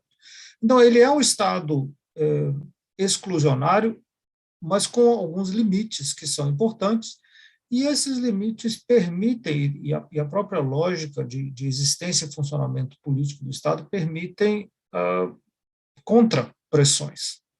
Não significa que essas contrapressões vão ter sucesso, que vão ser ouvidas, muito pelo contrário, podem ser reprimidas pesadamente. Mas o Estado continua sendo um núcleo, uma área de conflito político muito importante, que não pode ser prescindido. Eu absolutamente discordo das pessoas que dizem que a gente não deve disputar o poder do Estado, porque sem o poder do Estado não consegue fazer transformação social, não consegue fazer transformação econômica, o resto é voluntarismo. Com essas dificuldades, de que o aparato institucional do Estado neoliberal ele é um aparato muito sofisticado e muito rígido. Então, é difícil de se fazer essas reformas. Quando o Brasil, por exemplo, introduz uma emenda constitucional de teto de gastos, ou quando se dá independência ao Banco Central, quando se impõe regime de meta de inflação, tudo isso torna muito difícil o debate econômico. Quando se privatiza os ativos estatais, isso torna difícil a maioria da população influenciar o dia a dia da política econômica. Isso tem que ser resistido. E o Estado tem que ser reconstruído dentro de outras linhas que não sejam neoliberais. Isso é um grande projeto de restauração política que tem que ser implementado nos países neoliberais. Mas é uma arena de disputa.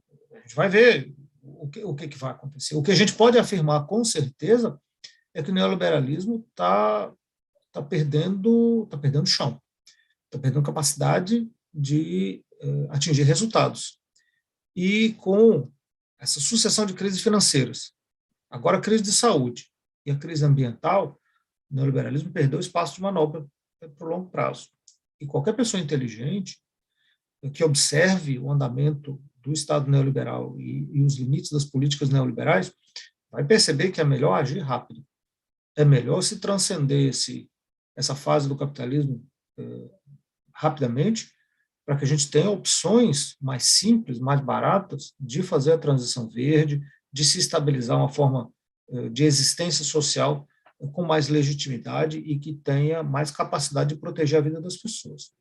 Quanto mais tempo a gente perder, quanto mais tempo a gente permitir que o Estado neoliberal continue a existir, pior a situação fica e mais altos são os custos humanos, sociais, econômicos, etc. Então, tem uma certa urgência nessa luta política e nesse resgate político do Estado. Se a gente demorar muito, a situação vai ficar potencialmente muito mais grave.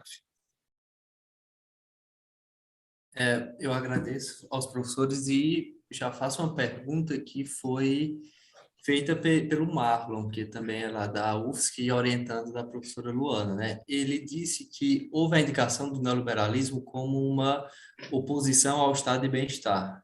Mas como analisar isso no Brasil, que não possuiu de fato um estado social?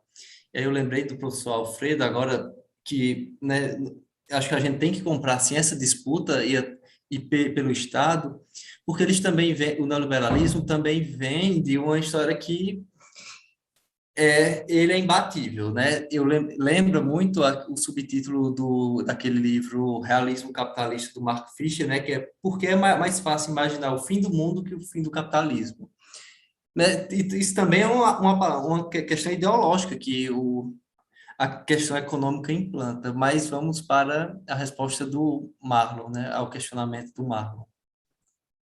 Eu acredito que o professor Alfredo pode começar respondendo, ele tem todo um livro dedicado um pouco a esse debate também, né? Pensar o neoliberalismo no Brasil, professor. O caso do Brasil é um caso não típico, por ser um país de renda média, que, de fato, não tinha um estado de bem-estar ao qual o neoliberalismo fosse se confrontar. O neoliberalismo se confrontou com o chamado estado de bem-estar social, o estado keynesiano, o estado social-democrata, na Europa Ocidental, em particular, e reestruturou, não demoliu o estado de bem-estar, mas reestruturou o estado de bem-estar dentro de parâmetros especificamente neoliberais. O caso brasileiro é distinto. Havia um estado de bem-estar muito precário, muito rudimentar ao final da ditadura militar, um estado de bem-estar que se expandiu e se consolidou em alguma medida com a Constituição de 1988, que traz dentro dela intenções absolutamente ambiciosas e extremamente valiosas, e um estado de bem-estar que estava em processo de implantação de uma maneira desigual, de uma maneira complexa, e que sofreu baques muito grandes depois do golpe de 2016. Então, no caso brasileiro, não se trata de ser uma questão de rolagem. E mesmo no caso europeu, não é uma questão de se rolar o estado de bem-estar, de se destruí-lo. É uma questão de transformação, de captura, para que se produza e se reproduza uma sociedade moldada pelos princípios do neoliberalismo. Com isso, e também com resistências políticas e com dificuldade de implementação, etc. Uma das peculiaridades do caso brasileiro é justamente, então, essa implementação tardia, historicamente tardia, de alguma forma de estado de bem-estar que o neoliberalismo vem a tentar limitar, tentar conter, tentar desmontar de uma maneira particularmente perversa, fazer um país muito perverso, com uma classe dominante, com uma elite tradicional extremamente racista, exclusivista, exclusionária e comprometida com a diferenciação social, a desigualdade social e a reprodução da pobreza. Uma outra peculiaridade do caso brasileiro, do estado de bem-estar, é a financiarização precoce desse estado de bem-estar. Então, o estado de bem-estar tardio, precário e também altamente financiarizado, onde a implementação das políticas sociais, por exemplo, se deu através a difusão da rede bancária, a difusão dos cartões de banco, cartão de crédito, associada com crédito consignado, associado com toda uma série de mecanismos financeiros. Então, o setor financeiro nunca foi o alvo da construção do estado de bem-estar do Brasil, pelo contrário, ele foi beneficiário da construção desse estado de bem-estar. Então, essa é uma peculiaridade que vale a pena a gente estudar com cuidado para entender essa dinâmica dela. Então, a oposição simples, mesmo que seja entre o golpe de 2016 e o estado de bem-estar, não vai se aplicar, e a oposição simples entre o Brasil estar completamente atrasado ou não ter o estado de proteção social, medidas de proteção social, também não se aplica desde os anos 40, ou desde antes disso, inclusive, que esse processo já existia.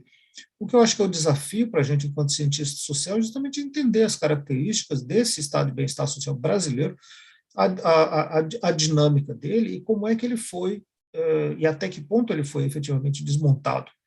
E pensando mais para frente, como é que ele pode ser restaurado dentro de um contexto de restauração da democracia no país. E esse eu acho que é o grande desafio político que para essa geração agora, como é que vai se superar esse entulho do golpe de 2016, o entulho da reativação da extrema-direita, o entulho da volta do fascismo de massa no Brasil, e se construir um Estado democrático mais uma vez. Dessa vez, se espera, né, com uma solidez maior e com a capacidade maior de resistência e de enfrentamento para esse tipo de força de extrema-direita que não vai ser desmontado facilmente. Então, vai ser preciso de construir mecanismos de resistência a ela.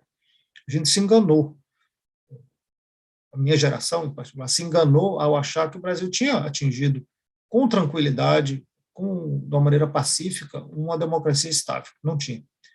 E a derrota foi muito, muito dolorosa. Então, da próxima vez, a gente precisa ter um pouco mais de reconhecimento da profundidade, do enraizamento das forças de extrema-direita no Brasil. E isso se aplica ao caso do estado de bem-estar, mas se aplica de uma forma mais genérica também.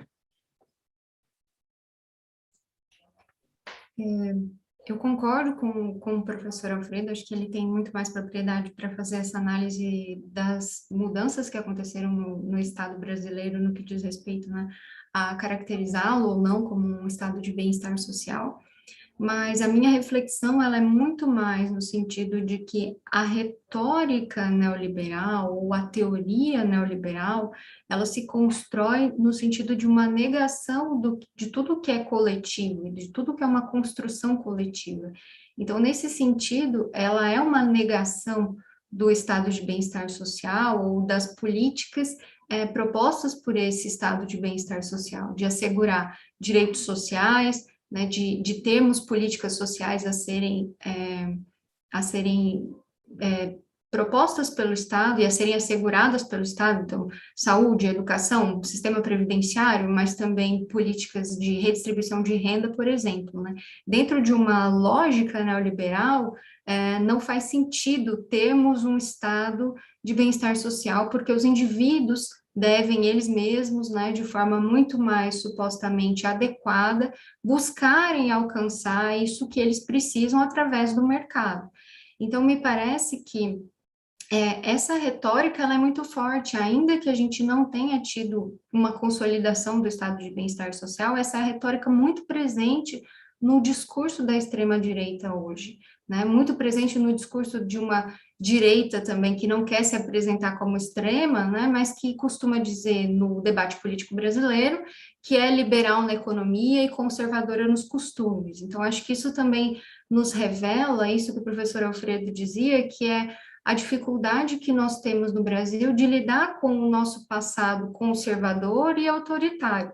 Então, essas estruturas autoritárias não foram superadas desde o nosso aparato penal, a maneira como nós lidamos com o nosso sistema carcerário, por exemplo, criminal, né? Então, o Brasil é um país que ainda está muito aquém de realizar direitos civis, inclusive, quando a gente pensa em termos de integridade física, respeito à integridade física, né, nas abordagens policiais mais simples. Então, tudo isso, me parece, faz parte de de um passado autoritário com o qual a gente precisa lidar, e nesse momento isso está muito forte, muito evidente. Sem lidar com isso, a gente não vai conseguir pensar a reconstrução e a reestruturação de um espaço político minimamente democrático e possível de uma construção coletiva civilizada, né, em que o debate político seja minimamente possível, né? Acho que a gente está num momento de profunda afirmação desse autoritarismo. E o neoliberalismo simplesmente sustenta, apoia, né, e converge com isso nesse momento, que é muito, muito grave. Então, acho que é essa a minha análise dessa questão.